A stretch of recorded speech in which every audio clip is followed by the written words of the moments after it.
আজকেও চলো বন্ধুরা, দুটো দারুণ রান্না করেছি, ভীষণ সুন্দর রান্না। এই দেখো, এই যে এটা লোটে মাছ করেছি ধনে পাতা পেঁয়াজ রসুন দিয়ে।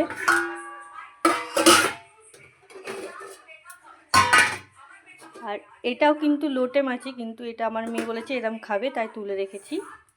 আর একটা দাঁড়াও, দারুণ জিনিস, এই দেখো পার্শে মাছ দিয়ে বেগুন দিয়ে ধনে পাতা দিয়ে করেছি। এটা তোমরা জানো হয়তো অনেকে। আর এই যে গরম ভাত এদিকে,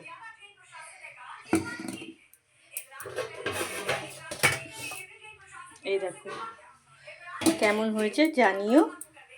আর এই যে লোটে মাছ, আর এটা ওই ঝুড়ো ঝুড়ো করে করেছি ধনে পাতা দিয়ে। এটা তো জানোই তোমরা সবাই।